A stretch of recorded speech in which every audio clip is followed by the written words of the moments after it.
Before the ease and convenience of console gaming made us soft, yeah, I said it, we were neck deep in fan-made mods and patches that tinkered with a game's original code to improve it. Some of these mods were designed to put Thomas the Tank Engine in the game, but some were even more important than that, if you can believe it.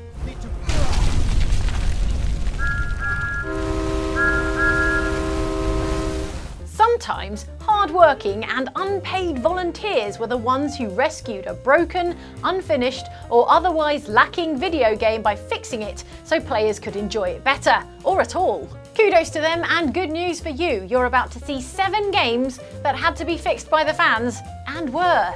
Enjoy.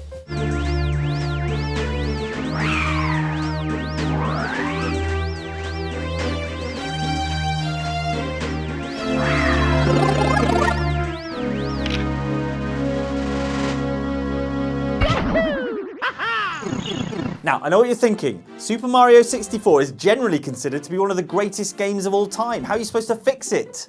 Would you paint a fancy hat on the Mona Lisa? Would you add a double garage to the Taj Mahal? Would you add a second nose to Brad Pitt's face? Exactly. But while Super Mario 64 is pretty close to the platonic ideal of a 3D platformer, it turns out it's not the game it could have been. That's because there was originally going to be a cooperative multiplayer mode in the game, starring everyone's favourite lanky, anxious Mario brother, Luigi Mario. To be fair to him, that is absolutely not in a plumber's job description.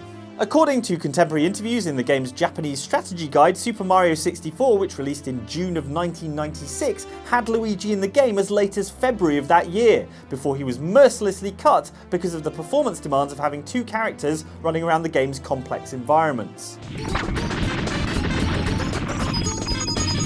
In a 2013 Nintendo interview conducted with Yoshiaki Koizumi, who worked on the game as assistant director, Koizumi explained that it was his biggest regret that they'd had to remove Luigi from the game, saying, "In tears, we had to ask Luigi to leave." They had to ask him to leave.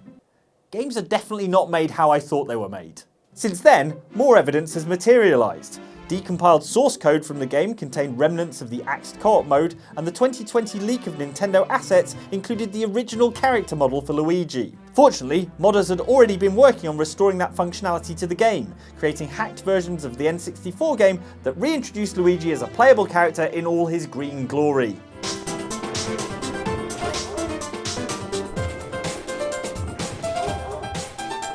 What's more, while you'd have needed to use a PC emulator to play some of the earlier multiplayer mods, recent versions have included optimizations that mean this multiplayer mode is even playable on original N64 hardware, finally solving the performance issues that, all those years ago, caused Luigi to be cut from the game.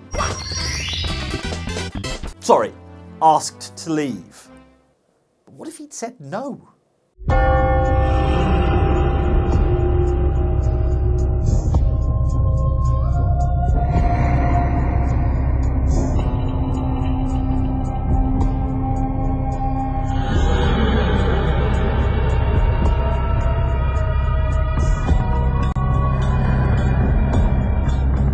If you've never heard of a little game called Vampire the Masquerade Bloodlines, you must be new around here. We more or less never stop going on about it, but this is a particularly good opportunity because the unofficial fan patch for Vampire the Masquerade Bloodlines may be, quote, unofficial, but it's also more essential to the Bloodlines experience than trying to seduce every mortal that crosses your sexy vampiric path. I tell you what, I'll let you in. If on your way out you want to work out a little fair trade for future purchases, you come see me. I'm Brian. That's what you get when you put all your points in sexterity. Not a real stat. Not with that attitude. This 2004 cult classic role-playing game definitively captures the experience of being initiated into the world of darkness as a fledgling lackey, vamping it up amidst the scheming kindred of Los Angeles, working your way from a skeevy flat with a filthy mattress to a bougie downtown apartment with a personal servant. Your place is, nice. Yeah, it is, Heather. You didn't see the filthy mattress. The very fact we get to enjoy flailing our preternatural limbs in LA's gothest clubs is thanks, of course, to the game developer Troika Games, but also to the aforementioned unofficial fan patch, the project of fan modder Werner Spal, aka Wesp5. What do we have here? Another scrumptious young plaything straight out of life and into my club? When the game was rushed out in November 2004 at the behest of publisher Activision, it was less finished than this sentence, which... That would have been bad enough if it hadn't also launched on the exact same day as Half-Life 2. Now that you will have definitely heard of. After disappointing sales, most of the development team were laid off, and Troika was shut down shortly after, leaving Bloodlines substantially wonky. And not with fun glitches we can show you here, but with stacks of unfun stuff like broken quests, missing options, and horrible crashes. The work of mending the game fell to modder Werner Spal, who in the years since the game's launch has been squashing bugs and salvaging unfinished material, in some cases adding entire new quests. I see you've begun to embrace the beast within you. Spal took up the task so resolutely that the most recent version of the fan patch, version 11.1, came out this year, 18 years after the original game came out. And so essential is the so-called unofficial fan patch, these days it's way harder to make the game work at all without the patch than with it. And this has been your weekly update from Outside Xbox on 18-year-old game Vampire the Masquerade Bloodlines. Join us next week for more bitter complaining about how Bloodlines 2 still isn't out. Usagi threw the daikatana into the heart of the raging volcano. So you want me to create another daikatana? No, that's not necessary. I am one of Inshiro's direct descendants. Hard as it may be for you to believe, I was once a very wealthy man. Imagine you're John Romero, one of the celebrated minds behind classic video games Doom, Doom 2 and Quake. Imagine you then left id Software and set up your own studio, Ironstorm, to create revolutionary new video games. Imagine the pressure for your next game, Daikatana, to be just as groundbreaking and brilliant as Doom and Quake were. Then imagine you accidentally made a game where you spent the first hour being savaged by annoying robot frogs and dragonflies.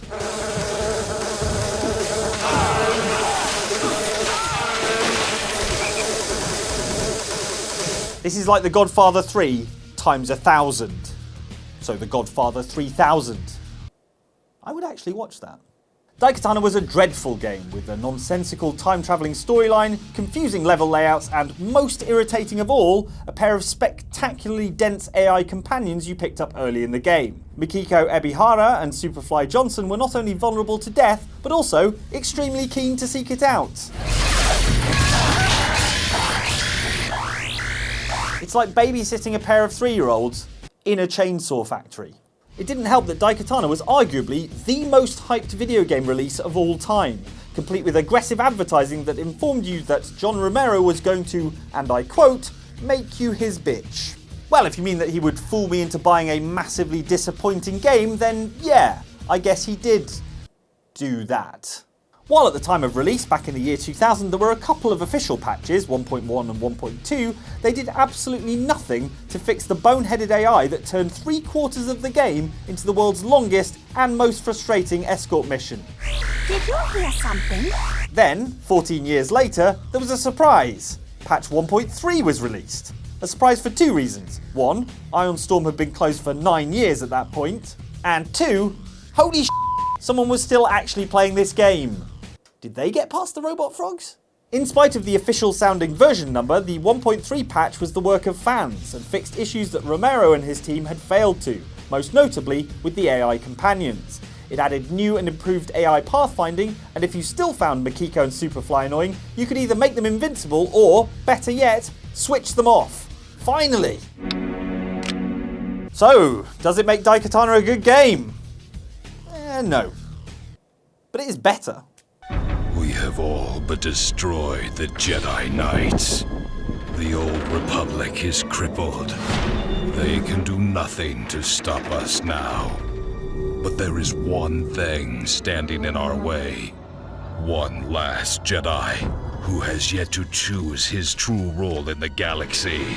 We've all made plans that turned out to be over-ambitious, like getting up early tomorrow morning and going for a run, or cleaning the whole house one weekend, or thinking of a funny third thing that makes this a joke.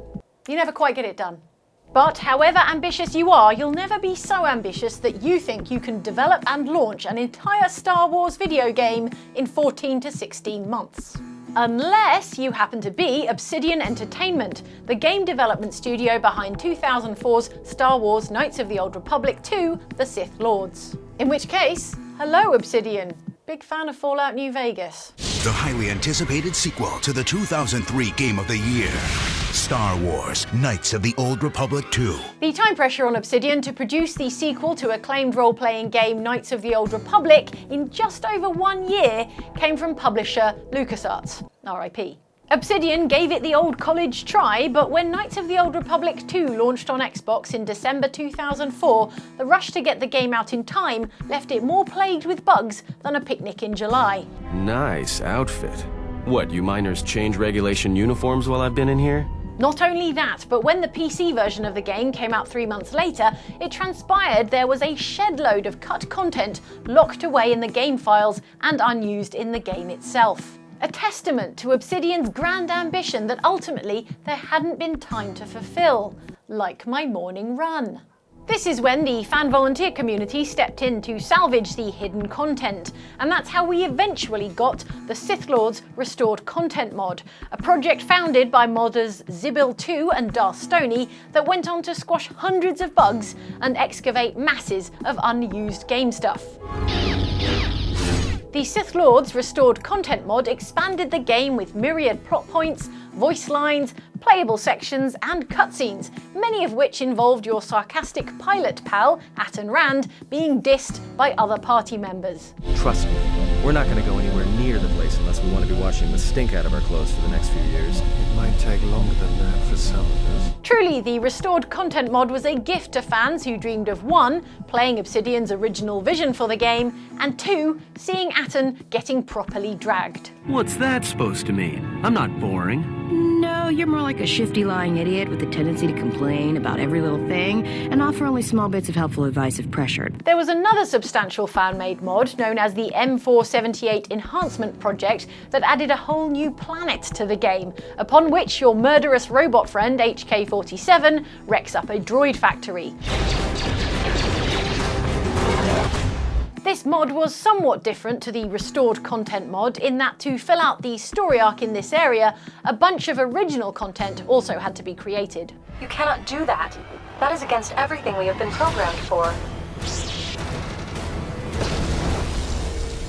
But thanks to these fan mods, Knights of the Old Republic 2 came considerably closer to a complete, bug-free Star Wars video game experience. The Restored Content mod even fleshed out the bare-bones original ending of the game with additional details and closure, and made it so Atan Rand could die horribly like so. You saved me. Joke's on me. Hurts when I laugh. Everyone's a winner, except that guy. 俺はジョナサン・イングラム。30年前、スペースコロニーのビヨンドコーストでポリスノーツとして働いていた。もっとも、エンプス事故で宇宙をさまよっていた俺には、わずか数年前のことにしか思えない。まだ生々しい記憶だ。Hideo Kojima is a modern video gaming auteur, best known for creating the Metal Gear Solid series of games, but those aren't the only ones he's worked on. Although it's not widely known outside of Kojima's native Japan, in 1994 he released a game called Policenauts, which was a sci-fi graphic adventure with an intriguing murder mystery plot. In the game you play as buddy cops Jonathan Ingram and Ed Brown, who, let me just assure you, bear absolutely no similarity to Riggs and Murtaugh from Lethal Weapon. Next you'll be telling me that Solid Snake is a rip-off of Snake Plissken from Escape from New York. Or that Kojima's game Snatcher is almost exactly Blade Runner. Moving on. Regardless of his, let's say, liberal approach to borrowing themes from Hollywood, Kojima is one of the most beloved and respected game designers around, and he has a global fan base. So it's sort of surprising that more people haven't heard of or played Policenauts, which is a genuinely good game and a key part of Kojima's game design journey.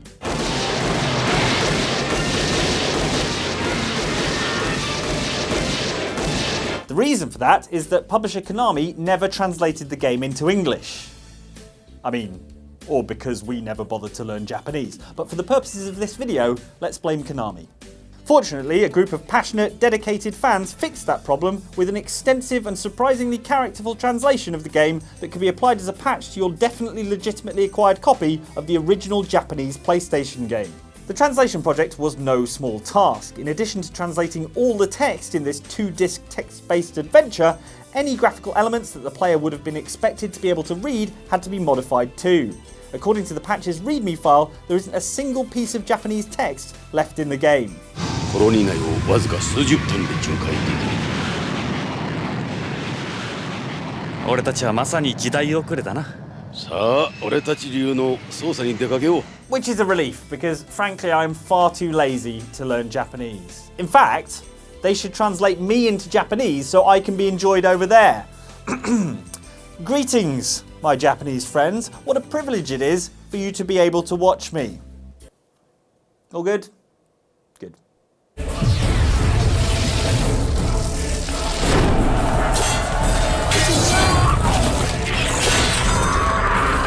The difficulty with making a video about bugs in a video game is that in order to show people those bugs, which are unpredictable by nature, you're going to have to play the game and capture it and hope that those bugs happen, and if they don't, then what are you going to do?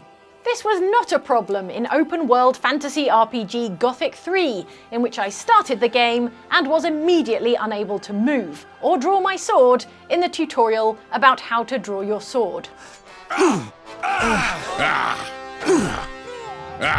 All I could do was helplessly stand there as my more mobile friends defended the town from the bad orcs.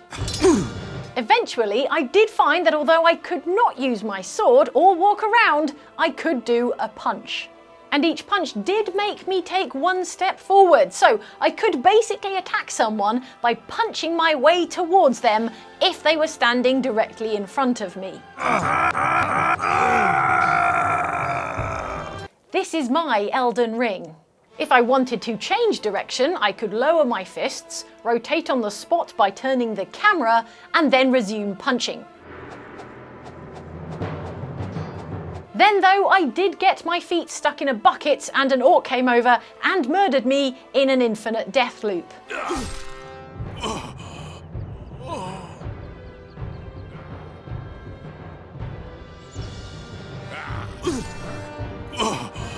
Pour one out for Orc Puncher Steve, is what I'm calling the canonically nameless hero of Gothic 3. This seemed like a good opportunity to quit the game and try installing the renowned Gothic 3 community patch. You see, when Gothic 3 came out on PC in 2006, it had what expert programmers call bugs out the wazoo. After some initial official patches, the game developer Piranha Bytes and publisher Joe Wood separated over a dispute, leaving Gothic 3 still rougher than a sandpaper massage. Another fine mess we've got ourselves into. It subsequently took years for volunteer developers from the Gothic game community to cook up the Gothic 3 community patch, now in version 1.75, released in 2012. The community patch, which at 1.5 gig is about half as large as the game itself, is packed with thousands of fixes and enhancements which together knock Gothic 3 into decent playable shape. As we see here in the patched game, where Orc Puncher Steve has the awesome power of sword holding. He's Orc Stabber Steve now. I'm gonna have to change my tattoo.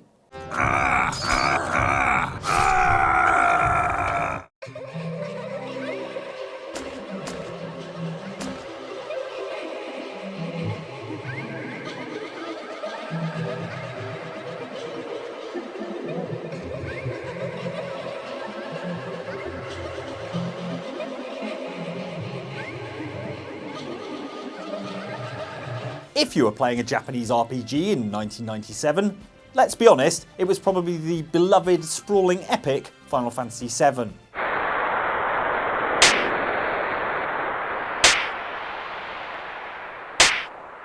Ah yes, the pinnacle of video game storytelling. There was another option though, called Grandia, and what it lacked in comedy slap fights, it made up for in just about everything else. The game boasted a blend of 2D characters and a 3D world, a heartfelt and emotionally engaging storyline, and a unique take on the time-honoured turn-based battle mechanic where you can interrupt enemy attacks and push them further back in the initiative queue.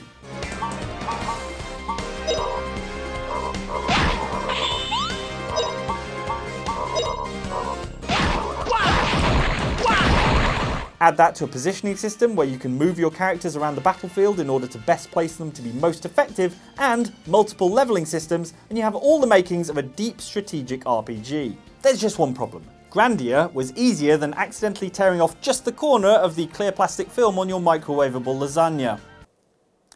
Why do I feel like I'm telling on myself? Yes, barring a couple of boss fights, some of which are entirely optional, it's possible to breeze through Grandia's battles without ever really engaging properly with the combat system. What's more, in addition, characters level so rapidly that they become overpowered without you really trying, and you'll be racking up new skills and spells with no need to go off and grind.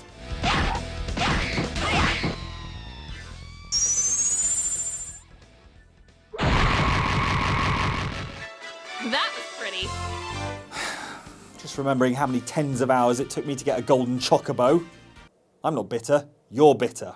To remedy this, the fan patch called Grandia 3.1 Redux, designed for the original PlayStation version of Grandia, focused on making things more difficult, which makes it the only patch on this list that makes the game less easy to play. It reworked every single enemy and boss in the game specifically to make them harder to beat. Also, the rate at which you learn new skills and abilities and collect items is changed to make the more powerful stuff harder to get hold of. Now you needed to be near the level cap to even stand a chance against the final bosses in the game. As a result, this classic RPG finally had a challenge to match the high quality of its game mechanics and storyline, ensuring you'd be scraping through big boss fights by the skin of your teeth. Ha! Dragon King Slice!